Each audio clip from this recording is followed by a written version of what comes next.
Thank you so much for joining. Ladies and gentlemen, and whomever it is that is listening, wherever in the world you're listening from, welcome to another episode of How I Did It podcast. With me today is Colin Herman. He's a seasoned entrepreneur with remarkable track records of helping businesses. One unique thing that I spoke with Colin on earlier is I said he's a unicorn because he didn't go the route of being employed. He just went neck deep into it, and he has spent over almost 2 decades, like over 18 years of his life, building businesses from this first business out of college, where he has a diverse portfolio of companies over the years. Now he's focused on empowering entrepreneurs through Rainmaker, and a platform that is designed to help businesses grow their LinkedIn network sales. So this is going to be a very interesting conversation because we will be talking extensively about growth, and the choice of platform that we will be focusing mainly here is going to be LinkedIn. But before we go straight into this, please remember to like, share, subscribe. For you to be here listening to this kind of content, it means that some other people will be interested in it, and you doing that helps the video to get to those people. So thank you so much for joining, Colin. We really appreciate your presence here. Thanks so much, Mahmoud. I'm super excited to be here, and I can't wait to just share my experience, and hopefully it's really helpful to a lot of your listeners. Awesome. You mentioned the word experience, and we discussed earlier that you are a lifelong entrepreneur. I said, yes, you are a unicorn because the way it works in the world is that you come out of school, you get a job, then you consider if you want to start a business. But you finish school and boom, you went into it. What was the reason why you decided to go head first into the deep end? Probably being naive and pure luck. So I graduated from college with a criminal justice degree, which I never used. And I never took a business, accounting, or marketing class while I was in college. It wasn't really on my radar until I was about halfway through my senior year of college, and just had an opportunity to jump into a business. And so a week after graduating from college, started a business from scratch. And I would just say to anyone out there listening, we need more entrepreneurs in the world. We need more people creating. I think a lot of times when we think of creative endeavors, it's around musicians or artists, things like that. There's really not too many things more creative than building a business. And businesses are really the lifeblood of our communities. And I think it's just one of the most admirable jobs that anyone could really focus in on, is being an entrepreneur. And so for me, it was pretty much just luck and just learning along the way. And I think it's not easy, but it's one of the most fulfilling things I think that I've ever endured in my life was being an entrepreneur.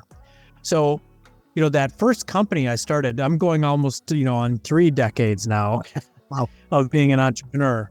That first company I started and had that for almost a decade, maybe actually a little more than that. And I sold that in 2006. And then 2007, again, as luck would have it, I started Monkey Island Ventures with 2 buddies of mine. We've all known each other since we were about 5 years old. And Monkey Island is named after a park that we used to play at when we were kids here in St. Paul, Minnesota. And, we, over the last 14 years, have really focused our efforts on technology-based companies. So we started probably close to a dozen SaaS products, many of which failed and didn't work out. One of the products was built on top of Twitter in the early days of Twitter, and we signed up like 30,000 users in like 2 days, and we're a trending topic on Twitter, but we didn't have a monetization model. So we didn't make any money on that. We endeavored to build a smart water meter and got funded on Kickstarter.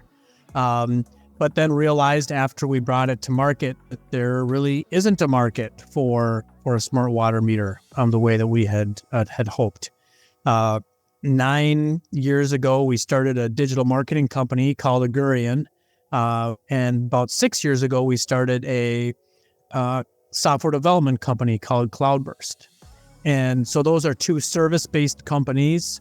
Between the two of them, have around probably 40 people. And those are, doing really well and are growing.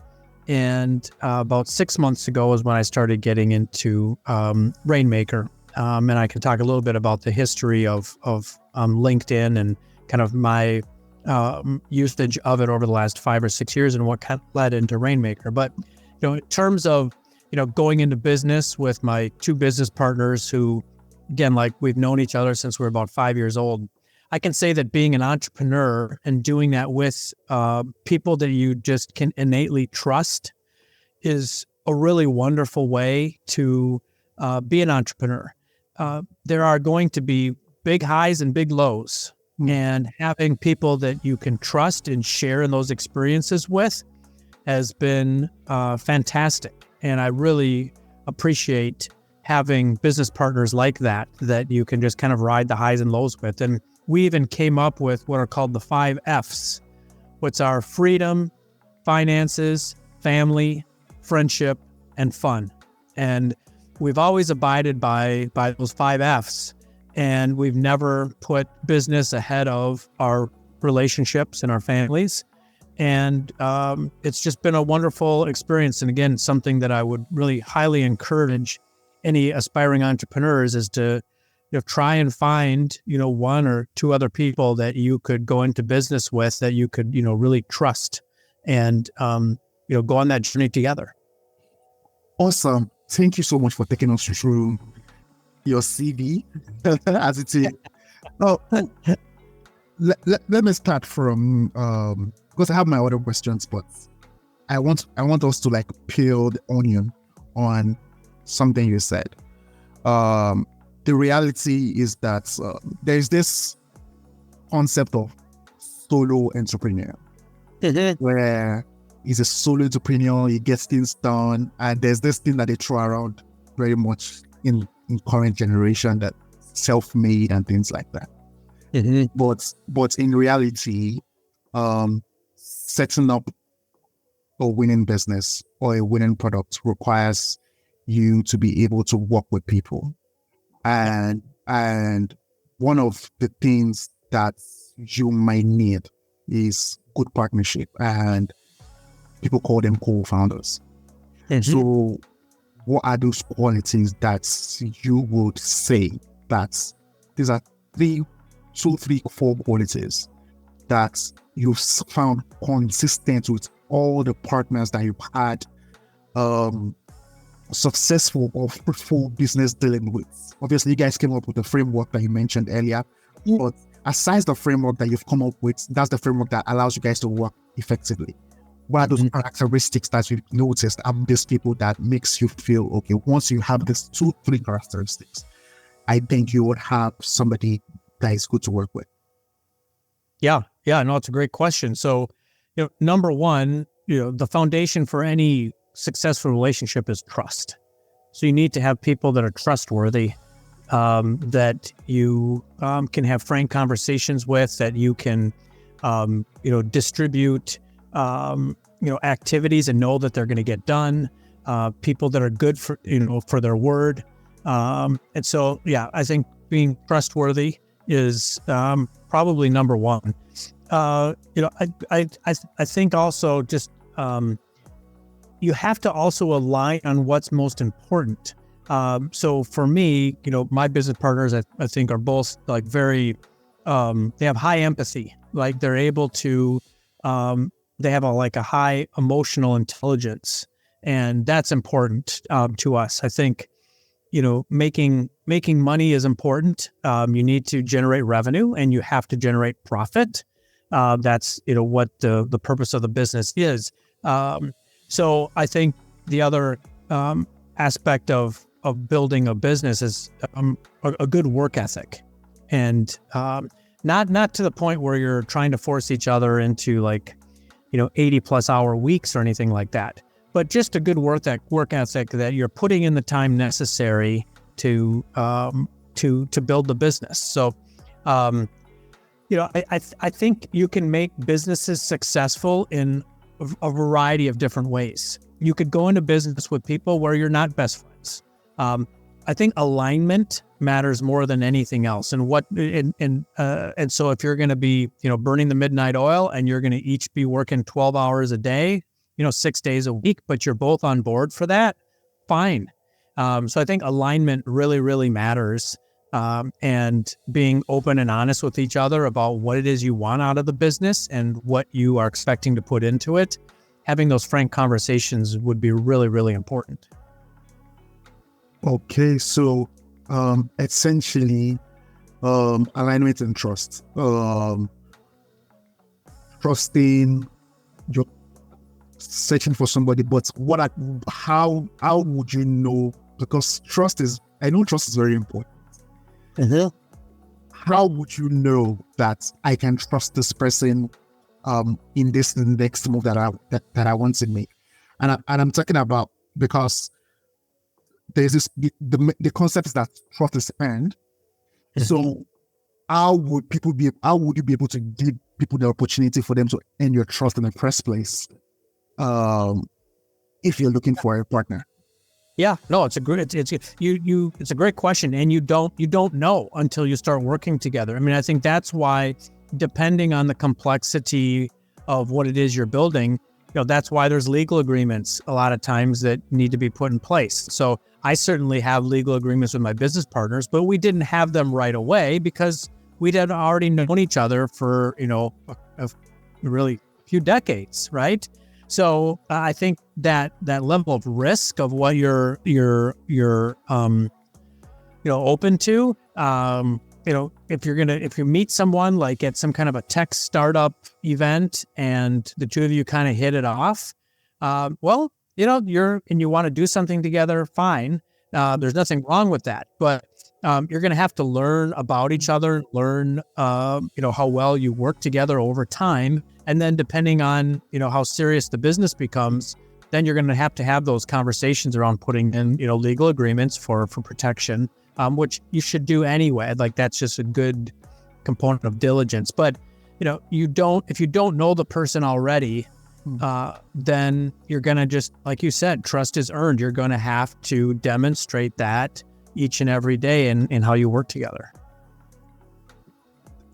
The way you put it together, this is the first time I'm seeing things from an empathy perspective. And I'll explain. Because of capitalism, it's basically like a dog eats dog world. Mm-hmm. And when two minds meet in today's world, and the amount of content that has been consumed online, you need to get a founder's agreement. I think I've noticed before we opted to work on this project together, I noticed that all of the conversations that I've had has always been legal, and without so much conversation around what we actually wanted to do, that is the product or the business that we want to create. Mm-hmm. Yeah, so with him, so this is like my own therapy section. With him, we met, and he said he was looking for a co-founder, and mm-hmm. I looked at his profile. I noticed that the space in which he operated is something I'm quite passionate about, which is education. Mm-hmm. So I sent him a DM on Twitter. And in the very first 5 minutes, the first thing that came out of my mouth was, "Are we twins?" Because it happened that we have so much in common, and we started working on the product. The product's already out live. The lawyers are still working on our agreements, but we already have something in the wild that is already generating revenue, and we have an agreement on what everybody needs. We just need to tighten that up. So me going into that, and when I spoke with a few people, people are like, no, you can't do that. You need to tighten everything. And I'm like, yes, I know, but I will also be worried if to work with somebody and the first thing that comes out of their mind, out of their mouth is, we need a split sheet, we need to divide this, we need to divide that. It worries me a bit. Like, aren't you concerned about what the problem that we intend to solve in the first place? Which now takes me to the next question, judging from what you said initially. And you said you've created so many businesses. You've created so many businesses in the past. You've sold so many businesses. You've sold a couple, and you are currently working on Rainmaker, which we'll get to in a bit. What are the things that makes you understand and make you know for sure that you have a winning product, a winning idea in and that intend to like scale and run with? When is that? I know it's very difficult for you to say, but when is that eureka moment where you feel like, I think we have something, let's double down and let's put in all our efforts? Or otherwise, if you have something that is not going right, when do you pull the plug? Yeah. Nope. That's a great question. And that question will be forever asked because there's not one right answer to that. And so, you will know when you have something that people want. You will know when you put it out there. If they have a real pain, they're going to want to learn more. They're going to want to talk to you. They're going to want to buy what you have, if what you have meets their needs and it's priced right. You will just know that. You will start getting positive feedback coming back to you. You will feel energy coming back to you. If you don't feel that, then you're off. And I've done it enough times where we've tried to push a product into the market and there's no product market fit. And it's kind of just crickets, right? You're not getting any feedback and you can't trust what people say either. There's a book out there called The Mom Test. If you want to do some testing of your prospects to see if they would really buy what you want or if they even have a need for what it is that maybe you're trying to create. So I will just say that energy will come back to you. Talking to prospects about their problems, talking to prospects about your potential solution, even if you're getting good feedback there, it's not a guarantee that they're going to want to buy what you have either. We've had tons of people like, oh, that's such a great idea. I would definitely use that, or I definitely buy that. And then we spend all this time, we build it, we make it, we put it out there, and they don't use it and they don't buy it. And that's a horrible feeling. Working on something that generates no revenue and no profit sucks. Nobody wants to do that. It's a giant waste of time. Okay. But at some point, you have to build whatever it is you want to build if you feel like you're getting some good positive feedback. And you're going to have to just, kind of jump off that cliff and put time and effort into something and put it into the market and then see if there's any there and if people really want to buy it. Certainly there's different levels of diligence you can do before you build it or before you release it. And there's all kinds of stuff on the internet that will let you know, about that. But what I would say about shutting something down, there's also a difference between pivoting your idea into different things until you find success and however long that runway is versus completely shutting it down. And there's no magic answer to that either. There's countless examples you could give across the board of people that, felt like they should have quit, but then they pivoted and all of a sudden they found success, right? Or that they weren't getting any, feedback at all. And they started getting, some feedback because they just went to a different market or a different industry with their idea. And then it started to take off. You don't know. And so you just got to kind of feel your way through it. And if you start to, get burned out and you're not enjoying it in any way and you're not getting any traction, and you probably should pivot or shut it down. And it's just, what type of a appetite do you have for continuing to push it forward, really? Good. So, you need to pay attention to all the signals that indicate that you are doing something right, and also if you're not enjoying the negative outcomes of it, and just let it go. Yeah, one of the sayings that I had made up a few years ago is I was just thinking about humans and all the stuff that we're all doing and putting out there, is that I'm saying everyone is making up everything all the time. Okay. It doesn't matter if you're Tim Cook, the CEO of Apple, or whether it's me or you. We're all making it up. We're all just trying to figure it out. We don't really know what's going to work or what's going to, happen. And so I think people put too much emphasis on people that have made it or made it big, and they're looking for something magic. And most of it is just being in the right place at the right time. Most of it is perseverance, showing up every day and working hard. And you add in a big element of luck in there. And you just got to just be in the game as long as you can and try and figure it out. And I wish there was an easier answer, but it really isn't. You are the second person to say this to me today. I've been trying to make people understand this. Nobody has it figured out.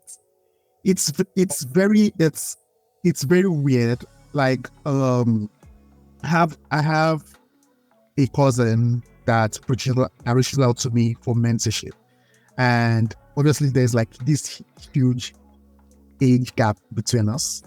Yeah. And the guy is very smart. He's just fresh out of school. He's doing so well. Mm-hmm. And he reaches out to me via text and says that, okay, he wants to do this. How will he do this? How will he do that? So I just give him pointers, and he's going very well. And there was a day he told me that he doesn't know what he would have done without me, that I've just been that guardian angel. And I looked at him and I said, when I was your age, I didn't even make the percentage of the stride that you've made. Yeah. So now you might be looking at me as this compendium of knowledge and experience. Mm-hmm. I'm struggling myself. I'm still looking for mentors myself. Nobody has the answers. And the moment even though we can go to people who we can learn from their experience, we should always understand that the experiences, that the answers that they are giving to you, it didn't come inbuilt. It's as a result of the kind of experiences that they had. And you, Colin, you're someone that have had so much experience with LinkedIn. So let's go into the platform. Imagine I have a startup today, or I have a startup idea today. I've paid so many gurus. I've watched so many videos. I've done so many things just to give myself a fighting chance. All indication points that, okay, you need to leverage LinkedIn as a platform to help your business grow.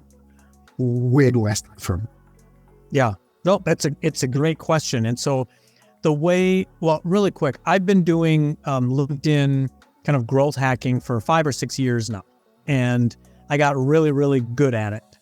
And over Rainmaker is only 6 months old now. But that question that you had, how do you know if you're onto something or if you have a business model that works? I don't know if I've had a business that has gotten the positive reception that I've gotten with Rainmaker, where people want to talk to me when they learn about what I'm working on. They want to learn from me. They want to talk. They want to learn about Rainmaker. And so I would just say, again, to those people looking to build something, you can put out your idea. You can start to build small, and you can start getting really, I think, strong signals on whether you're onto something or not. So Rainmaker's 6 months old, and what I've been talking to really all of my prospects and clients about is kind of the way that I think about LinkedIn. And I think about it kind of in 3 levels. The top level is philosophically. The second level is audience and audience intent. And the bottom level are strategies and campaigns. So when I think about LinkedIn, number one, LinkedIn, it's still a social network. Okay. It's about people. It's about building relationships. But the beautiful thing about LinkedIn is that it's a business social network, and it almost is a monopoly.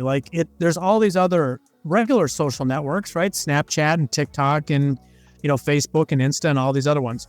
But LinkedIn is kind of the business social network. I think the great thing about it is generally it's a very positive place. You don't see a lot of negativity on LinkedIn.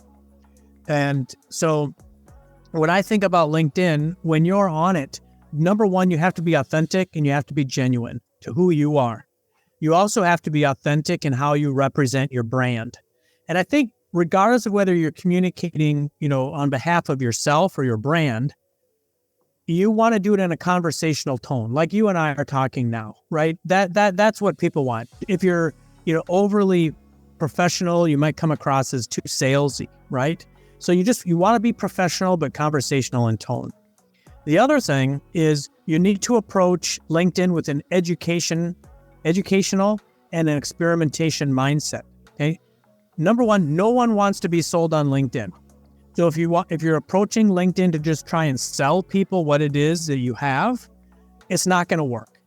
You're going to come across as spammy and as a salesperson, and people just don't want that. But I think virtually everyone's willing to be educated on LinkedIn. And that, to me, is the key thing you have to think about. And this is where I put a lot of pressure on myself, and I put a lot of pressure on other founders, salespeople, and marketers. And it's this. You have to know what the pains and the barriers are that your prospects are trying to overcome. You need to know what they want to be educated on. And most importantly, you need to explicitly know what they want to learn from you. If you can do that, then you can really, I think any B2B business can be successful on LinkedIn, okay?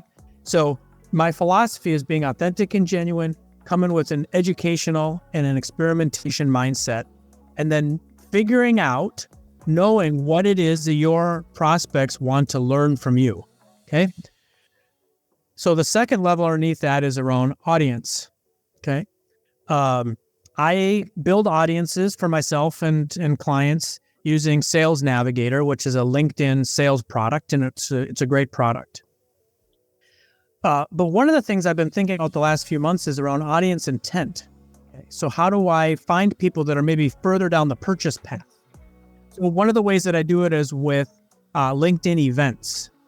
So you might have a service or a product, and maybe one of your direct competitors is putting on a LinkedIn event. Well, one of the things that you could do is go attend that event on LinkedIn. When you attend that event, you can see everyone else that's also attending the event.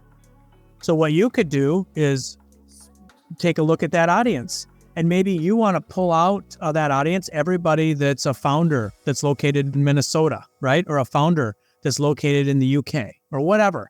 And now you could start trying to build first connections with those people because you know that they're already interested in what your company solves for because they're being public in the events that they're attending on LinkedIn. Okay, so that's one way. Another is using a person as a proxy. So there's a woman named Brenda, and she publishes all the time on LinkedIn. She has about 70,000 followers, and she publishes about your LinkedIn profile and how often you should be posting and all these things. Well, I reached out to connect with her, and she connected back with me. So we're first connections. Well, I can go into Sales Navigator and I can say, okay, here's Brenda. I want to see everyone that's a first connection to her that is a second connection to me.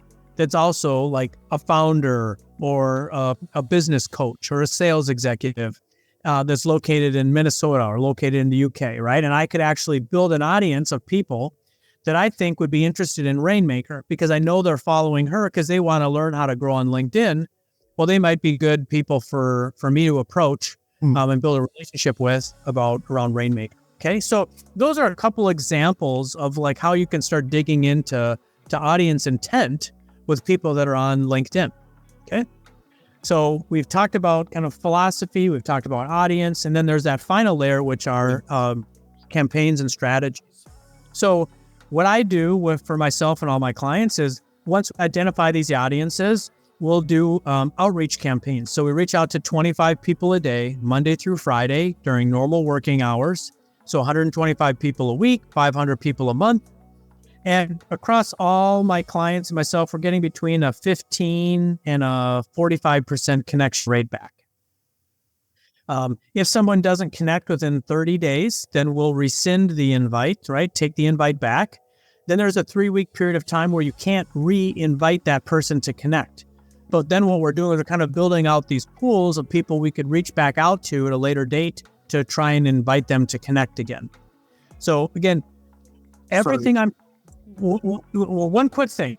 Everything I'm talking about, your audience can go and do manually, okay? Nothing that we'll talk about today, you have to use Rainmaker or me for. So this is all things your audience can go do today. Good. All right. So you said reach. What are the tools that you use to reach out for them? Is it via phone? Do you pull their phone calls, or do they have you have access to their emails in which you send them messages? How do you reach out to those audiences at the campaign and strategy level? Just asking for a first connection in LinkedIn. That's it. Yep. We're not using email. We're not using phone, nothing. It's all within the LinkedIn ecosystem. So like if I wanted to reach out to you, I would see your connect. I would see you as a person, and we would be a second or third degree connection.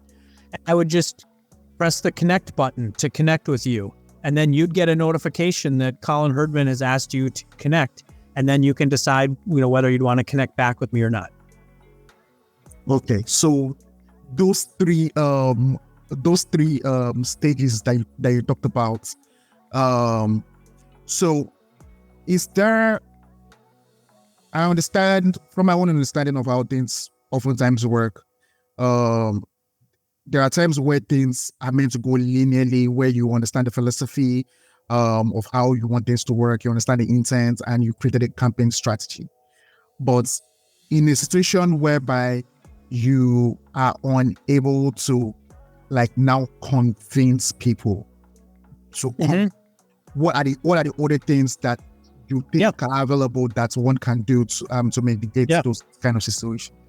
Yeah, no, that's great. So we create more first connections as a foundation, right? So every week, every month, your audience of your ideal client profiles is growing.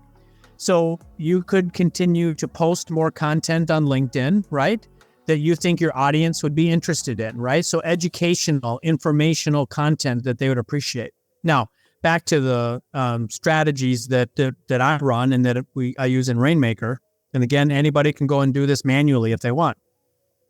The next thing we do after we create a connection is we do a messaging campaign, okay?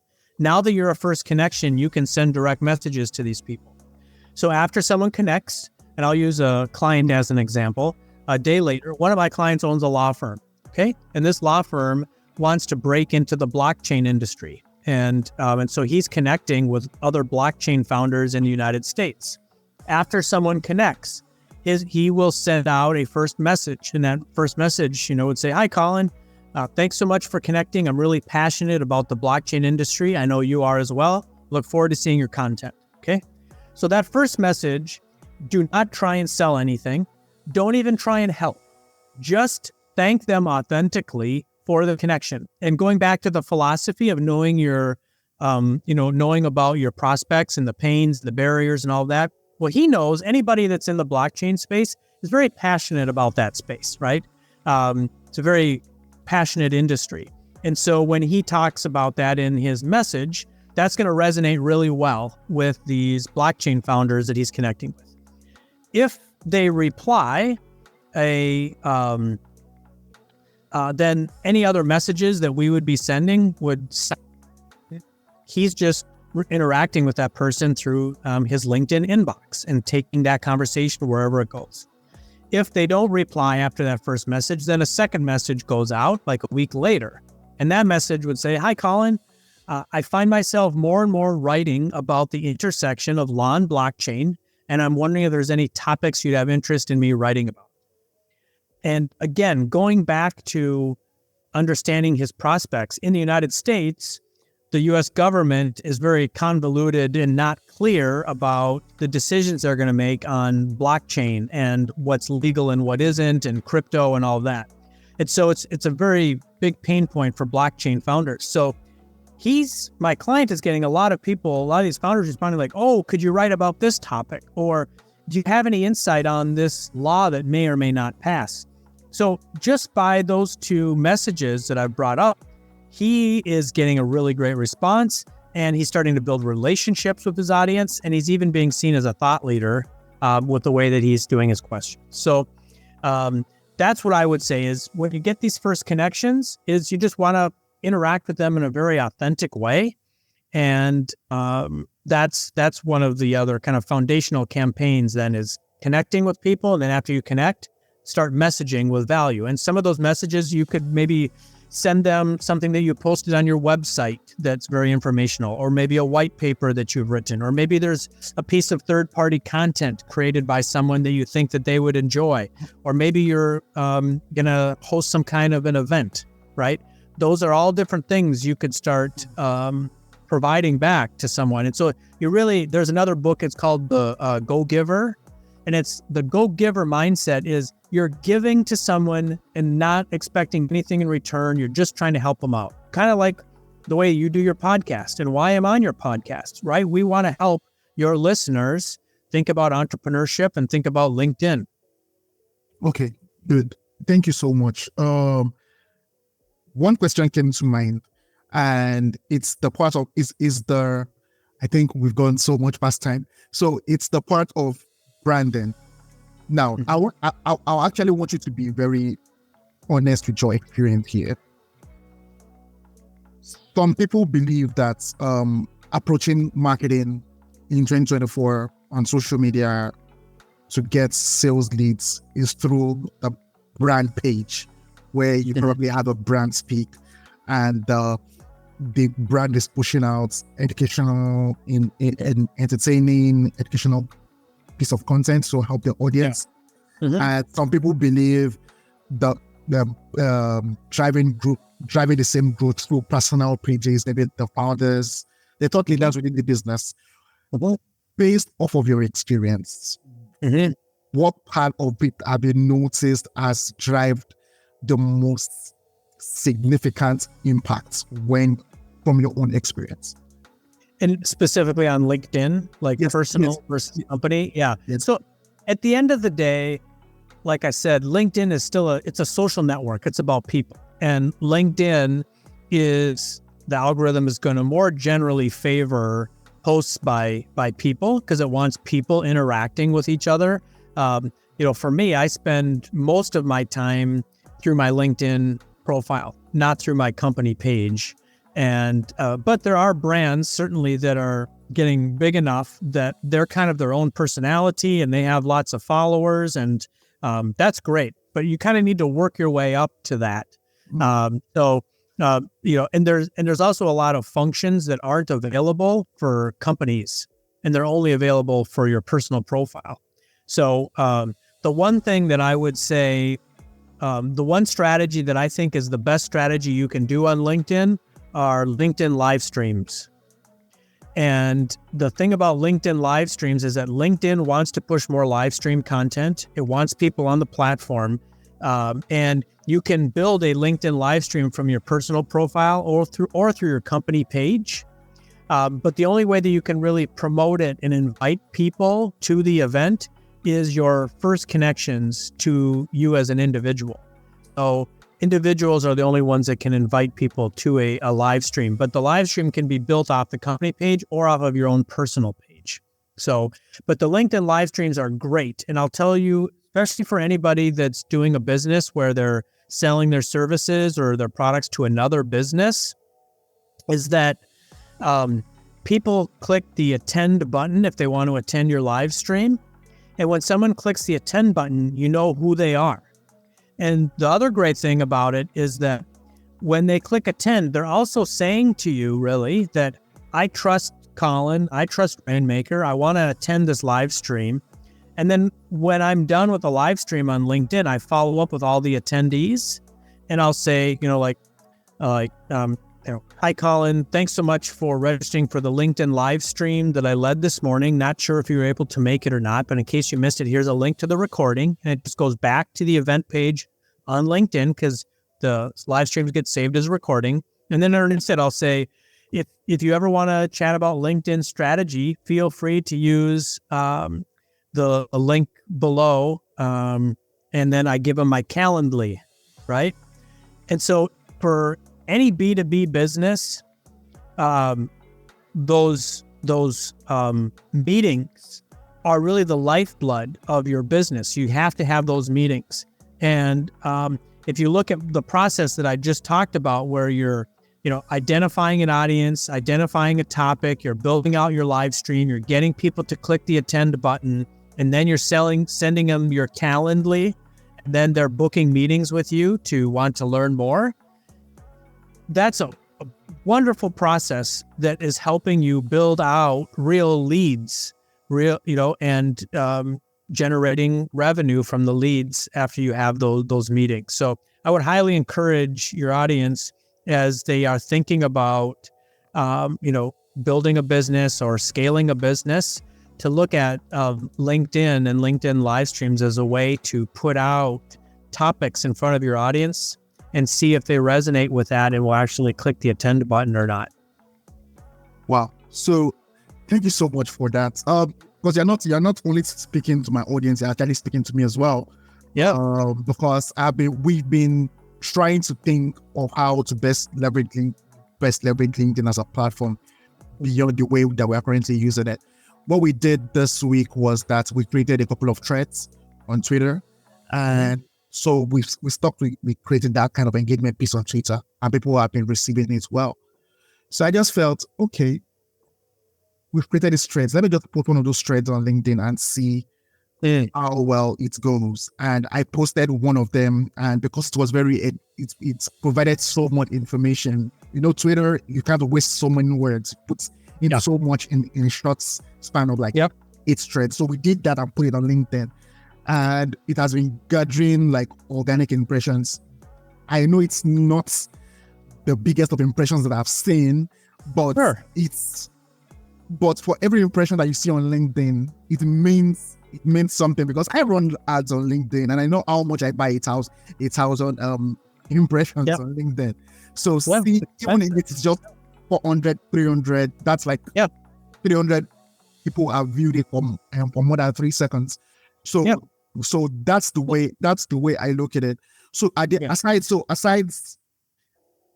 before we go into the Rainmaker, because I actually like you to talk about the company as much as you can. Is there one more strategy you talked about? Being personal, not being salesy. You talked about in events. You even went as far as creating that process. I'm going to listen to this episode again, and I'm going to map out that process myself. And no, you don't have to map it out. I have a 1-page PDF that maps out the entire LinkedIn live stream process that I use from beginning to end. And I'll send that to you after the podcast here, and you can use it and you can share it with your audience. Awesome. That would be actually great. That would be actually great. I would love to have that. I might probably even create a squeeze page for that so that people can go in there and get it. Thank you so much. I really appreciate that. So is there any other strategies that you feel are low-hanging fruits that anyone can use today, aside those ones that you already mentioned? Yeah. There's one other one, LinkedIn groups. Okay. So if you're in a LinkedIn group and your prospects are there, you can actually message other people in the same group as you, and they don't have to be a first connection. They could be a second or a third degree connection. So, but again, you don't want to be salesy or pushy. But if you have something of value where you could direct them, so maybe it is to a LinkedIn live stream that you're going to be doing, or maybe it's a different type of an event, or maybe you posted something on your website, or maybe you wrote a LinkedIn article, right? That's on LinkedIn. But you have to help. It takes time to build a business. Okay. There's no such thing as an overnight success story. Those just almost never, ever, ever happen.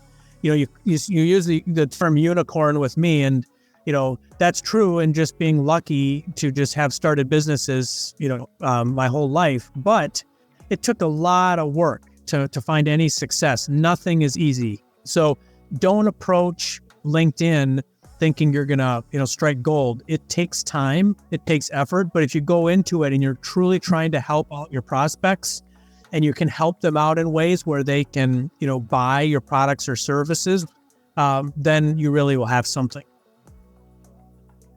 You're right. The LinkedIn group strategy, when I started this podcast,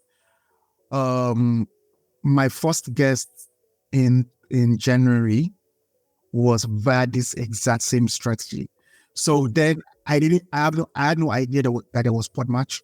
So what I just did was that, okay, there are certain people that I wanted to speak with, and I obviously I wasn't paying for LinkedIn premium at that point in time.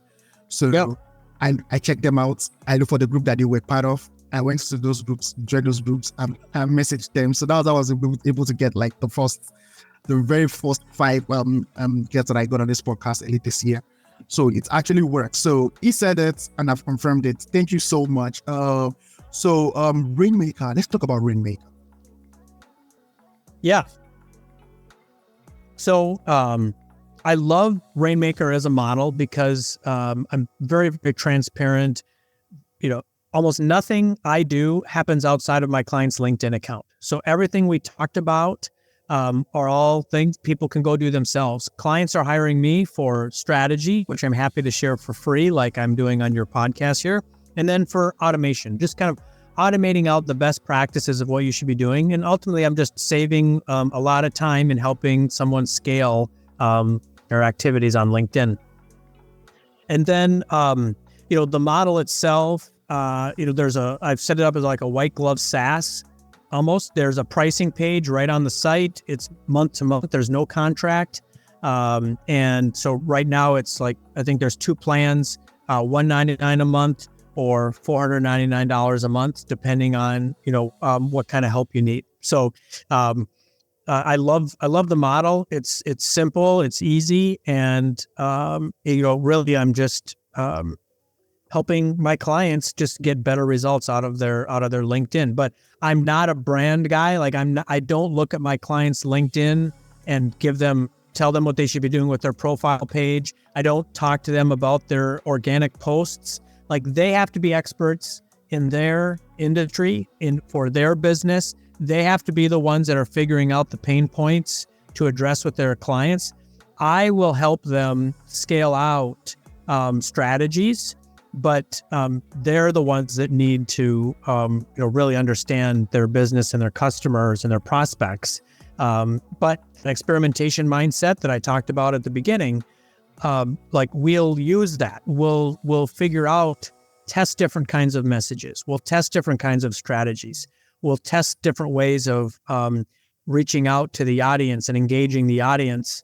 But my clients are providing me with the messages that they want to test. My clients are providing me with, the content that they want to direct people to. So, I found really great success for myself and clients thus far. And so I want the site rainmakergrows.com to be an educational resource. So there's a page called campaigns, and there's 12 campaign types that you can run on LinkedIn. And 11 of the 12 campaign types, you can go do yourself. You don't need me and you don't need Rainmaker. And so you can go learn about the different types of campaigns that you could run for yourself and your business there. Thank you so much. I will definitely be using this. And one thing that I appreciate about this conversation is you just want to keep giving. And I remember, and it's always good to have that kind of mindset in business. Yep. When I started my career in paid media marketing, I noticed what I just did on LinkedIn back then, and that was how I was able to get my very first. It's millions of naira, but it might not mean so much in dollars. But Yeah. It was so much money in naira back then. And what was I doing? So there was a particular page that has a list of tech startups that just raised funds. Yep. So I go in there, and once I go in there, I pick like 3 that I'm interested in that I like, and I audit all of their marketing architecture, do their competitive analysis, put it on loan, and I post it on LinkedIn. Tag in the CEO, the CMO, everybody that matters within the company, and just show them like, this is what you're doing. This is what you need to do. And I just felt so just like an educational piece for people just to see how marketing strategy works and how implementation works. And this is an example of how you can make things. But I knew at the back of my mind that I was going to where the money is, because I know you've raised. Right. And for the first time, that was when I was able to get the money to buy my first car back then in Nigeria. That was like 4 years ago as a result of that. So at times, you just need to like show people that this is the problem that you have and you can help them. Because I could imagine if I was knocking on the door, I wanted to get a meeting with them. I was still young and have the credibility to get into those offices. So they would have listened anyway. So you said, okay, since there's no point wasting my time, I'll just do it for other people for free. And I was able to make so much from doing that. So thank you so much, ladies and gentlemen, and whomever is listening. This is Colin Herman. So it took us through several strategies. It was actually meant to be 45 minutes podcast, but it's going into an hour now. It took us through several strategies, leveraging events, going into groups. He actually is going to be sharing with us a framework in which to leverage events, a process in which to get as many people as possible into your events and convert them into data and paid customers. And most importantly, the part that I'm so excited to go and dig through is on the website, where he had like several campaigns that you can go in there. So it's very simple. If you're ready to do the hard work yourself, go for it. No problem about that. But if also you want a professional to handle all of this for you, you need to get them to rainmakergrows.com. Is that correct? Is that correct? Yep. Rainmakergrows.com. Yes. Yep. Rainmakergrows.com, and try to reach out to Colin and book a simple strategy section like this with him, and let's see how he can help you. Thank you so much, Colin, because I believe this episode is going to help so many people that we really appreciate you coming on. Yeah, well, thanks so much for having me. There's nothing more that I enjoy doing than really helping entrepreneurs and aspiring entrepreneurs think about entrepreneurship, and then helping businesses through Rainmaker and LinkedIn. I think it's an ideal place to grow your business. Good. Yeah, you heard it. LinkedIn is the ideal place to grow your business. Thank you so much. So the address still remains rainmakergrows.com. Thank you so much, Colin. And all of you that you are listening to me, thank you so much for listening to the end of the episode. I still remain Mahmoud Uwalabi Kashia, and see you in the next episode. To the next one, it could be. Peace.